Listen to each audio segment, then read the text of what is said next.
दावबायारि रायजो राजाफोरनि थाखाय मोनसे गोजोनथाव खौरां। दिसेम्बर दान सफैनाय लोगो लोगो बयनिबो गोसोआ उदां जादों। गोदान बोसोरनि रादाब मोननानै बयनिबो गोसोआ रंजानो हांखुर जादों। दावबायनो बेरायनो लावखार ओंखाम जानो मिथिंगायारि समायना जायगाफोरखौ बयबो नायगिरथिंबायो। बेबायदि समावनो दावबायारि रायजो राजाफोरनि थाखाय मोनसे गोजोनथाव खौरां लानानै फैदों। भारत भुटान अरुणाचल हादोरनि समायना भैरबकुंड लावखार ओंखाम जाग्रा थावनिनि साहा फारसे गोदानै बेखेवबाय river view picnic spot resort and restaurant. Arunachal प्रदेशनि सोनाब कामें जिल्ला बालिमु थांनाय लामा साखाथियाव बेखेवबाय बे गोदानै समायना लावखार ओंखाम जाग्रा थावनिखौ। बड'लेण्डनि बिखायाव थानाय दाब दाब समायना लावखार ओंखाम जाग्रा थावनिफोराव गोजाम बोसोर 2023 मायथाइखौ बिदाय हरनायजों गोदान बोसोर इंराजि मायथाइ 2024 खौ बोथिसे लावखार ओंखाम जाना गोजोननाय लानायखौ जों बे समाव बुहुमनि सुबुं माहारिखौ नुनो मोननाय जादों।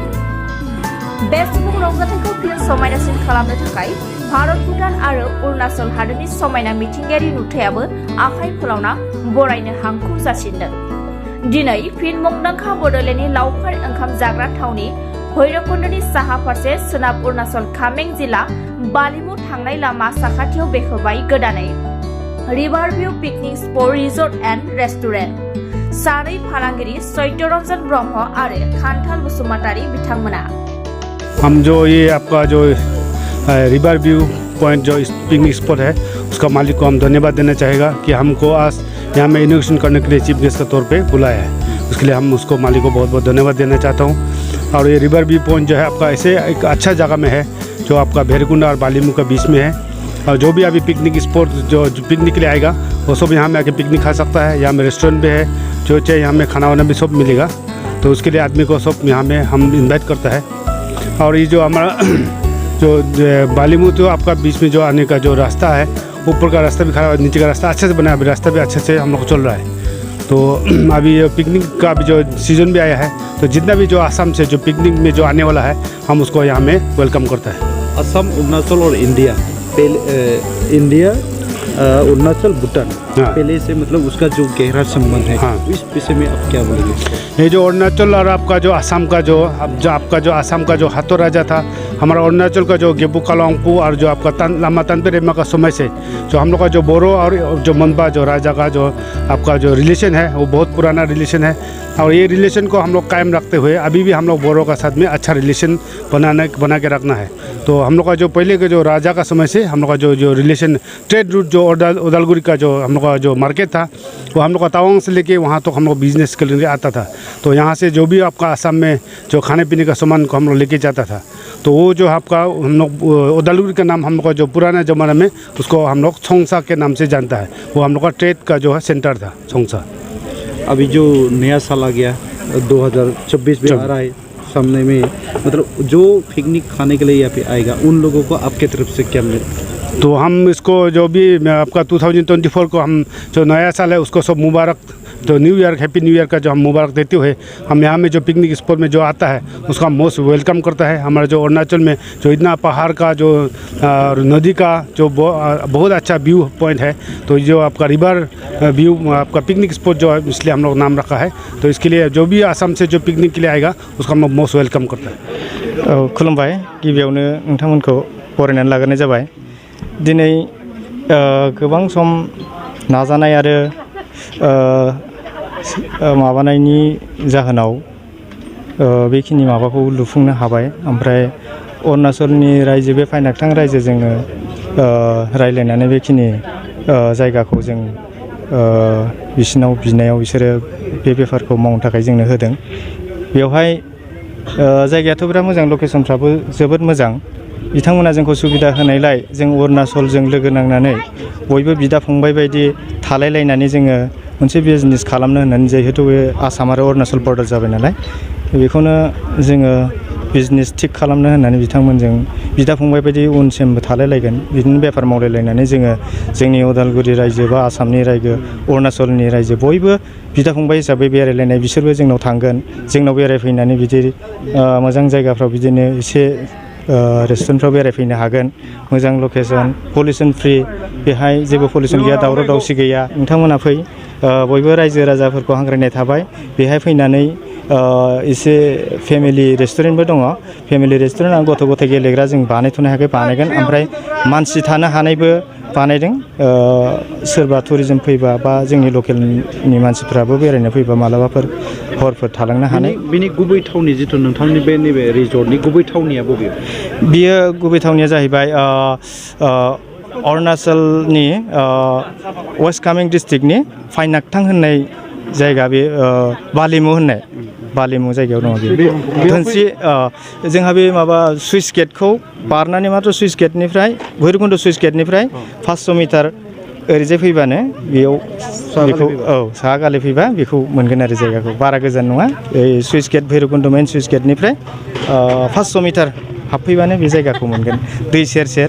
लकेसना बिराद मोजां फैनो हागोन बयबो खारन बे जायगाया ओरैबायदि जोंहा इन्टारनेशनेल बर्डारबो जेरै भुटान फारसेथिं भुटान थाबाय गुबुन हादोर ओमफ्राय ओरैजाय जोंहा भारत हादोर थाबाय बिनि गेजेराव मा जाबावखो स्टेटआ मोननै जाबावबाय आसाम आरो अरुणाचल बर्डार फारसेथिं इन्टारनेशनेल बर्डार भुटान बिनि गेजेरावनो जों 500 मिटार जानथायाव जों बेखौ खुलिनो हानायखाय जों गोजोननाय मोन्दों आसा खालामो बयबो रायजो राजाया बेवहाय फैनानै एसे बिनि जिथुनाखि नुथाय हाजोनि समायना मिथिंगानि जिथुनाखि समायना महर बेफोरखौ जाहाथे नायनानै गोजोनलांगोन आंनि आसा मिजिंथियो आङो बयबो गोजोनगोन ओंखायनो बयखौबो खनसे जोंनि बे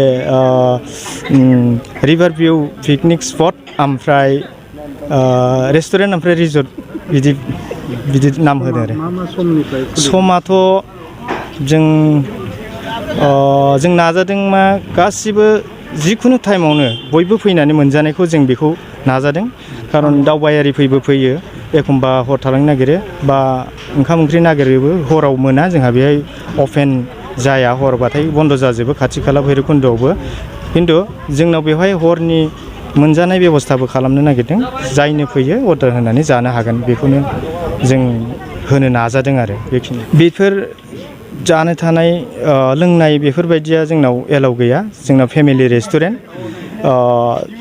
जों बेखौ एखेबारे निखेट खालामदों खारन बे जायगाया जोंना अरुणाचलि जायगा ओमफ्राय गुबुन स्टेट जाहैबाय नालाय गुबुन स्टेट जानायखाय जों बेफोरखौ एभयड खालामनो नाजादों आरो सोरबा लोंनानै फैयोबा जों बेखौ बेहाय दावराव दावसिबो खालामनो होआ आरो बिदि माबानाय जानाय नङा बेखौनो जों माबायो आरो जेनेबा निसाखौ जोङो एभयड खालामनानै सोलिनांगौ बयबो बेहाय फेमिलि फैगोन मोजां मानसिफोरबो बेरायनो फैयो टुरिजम माबा फैयो जुदि बेफोराव जुदि जाला लोंला खालामनानै जुदि दावराव दावसि खालामबा थासारिया एसे गाज्रि जायो जिहेतु मिथिंगायारि बिराद समायनाखा ओंखायनो बेफोरखौ आं सानो बेफोरखौ एभयड खालामना सोलिनाया मोजां आरो जेनेबा बे जौखौ जाहाथे लोङालासेनो बयबो बेरायनो फैयो बिनि थाखाय आङो हांख्रायहरो रायजो दिनै बे रिभार भिउ पिकनिक स्पट खुलिनाया जाबाय गुमैजों आंजों गोथौ नाजानायनि थाखाय जोङो बे रिभार भिउ पिकनिक स्पटखौ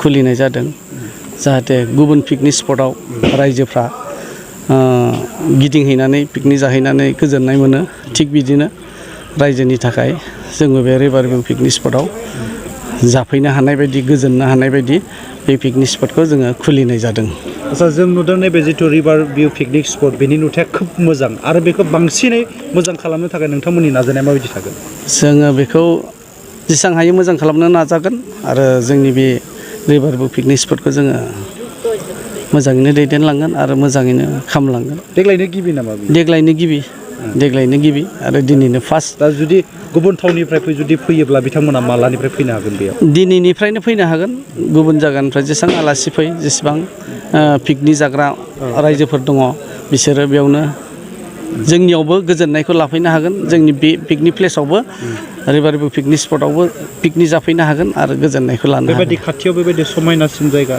नुथायफोर मा दङ बेबायदि जोंनि बे रिभार भिउ पिकनिकआ बिथिं सोनाबहा भुटान हाजो आरो सानजाहाथ अरुणाचल आरो गेजेराव भुटान आरो अरुणाचलनि गेजेराव धोनस्रि दै बे दैया आसामाव बोहैलाङो खोब समायना आरो समायना खालामनो नाजादों 2024-25 सेसन एबा बोसोरनि थाखाय doctor B R. Ambedkar allied health institute फसंथानाव एनएम आरो डिप्लोमा इन मेडिकल लेबरेटरी टेक्निशियननि एडमिशन एबा मुं थिसननाया सोलिगासिनो दं। फरायसाफोरनि मिजिंखौ जाफुंसार होनाया जोंनि मोनसे गिदिर थांखि। एनएमनि बिजाथिया थाखो 10 आरो मेडिकल लेबरेटरी टेक्निशियननि बिजाथिया थाखो 12 उथ्रिसार जाब्लानो जागोन। उदालगुरि जिल्लानि DRDM मावखुलिनि सेरावनो थानाय doctor B R. Ambedkar allied health इन्स्टिट्यूटआव admission लानो गोसो गुदुं फरायसाफोरा 9957293454 आरो 9394804239 मबाइल नम्बराव सुलाद लानो हागोन।